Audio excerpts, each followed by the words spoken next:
In this video, I'll be breaking down Eugenio Suárez and some of his at-bats from the first week of the 2025 season. Suárez hit 4 home runs in the Diamondbacks series against the Cubs and followed that up with a grand slam in the following series against the Yankees.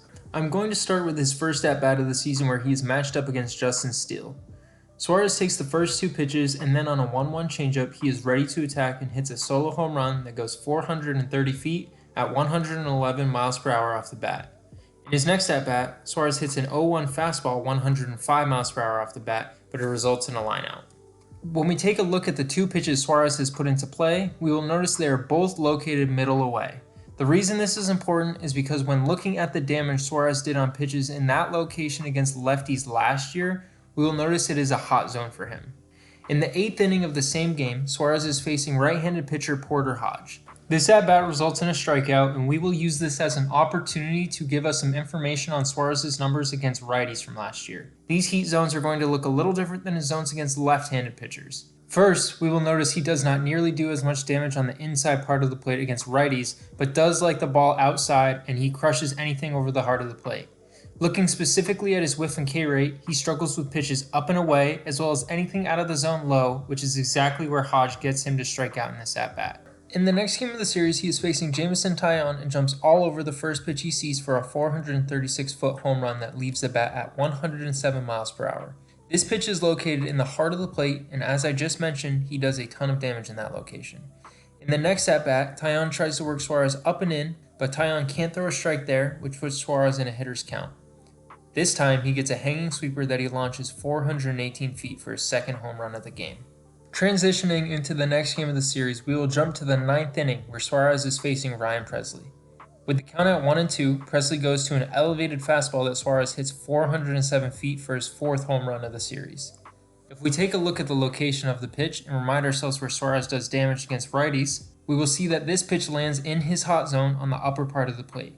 If Pressly wants to elevate a 2-strike fastball here to potentially get a strikeout, he would be better off locating it above the zone or on one of the corners where Suárez has significantly lower damage numbers, plus Suárez has a much higher whiff and K rate in those areas. I completely understand that pitchers are not robots who can locate any pitch wherever they want, but it is important to at least point out from a strategic standpoint that a slight adjustment in where Pressly and the Cubs plan to attack Suárez could have potentially prevented 2 runs from scoring here if executed properly.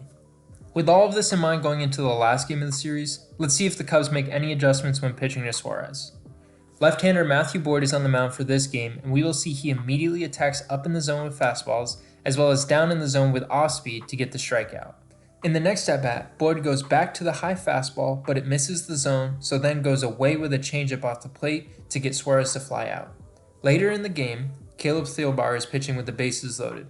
He gets Suárez to swing on an inside slider in a low damage area, freezes him on a curveball on the lower outside part of the plate for strike 2, then gets him to swing and miss on a slider back inside for the strikeout. In the first 3 games, Suárez went 4 for 10 with 4 home runs and 6 hard hit balls, which is anything hit with an exit velocity of 95 miles per hour or more. But in the last game of the series, when the Cubs seemed to pitch more towards his cold zones, Suárez went 0 for 4 with 2 strikeouts. Let's move into the next series the Diamondbacks played, which was against the Yankees. In the 7th inning of Game 1, Fernando Cruz is on the mound and gets Suárez to whiff 3 times, the first on a sinker and then the next 2 on splitters to get the strikeout. Suárez comes back up in the next inning, this time with the bases loaded against Mark Leiter Jr., and we can see that he is trying to pitch away to Suárez.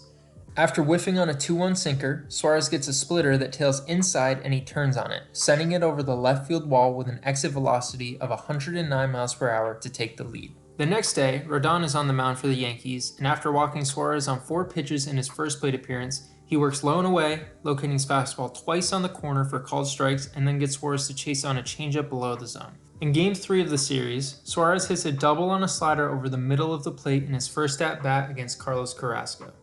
In his second at-bat, he comes up with runners on 2nd and 3rd with no outs.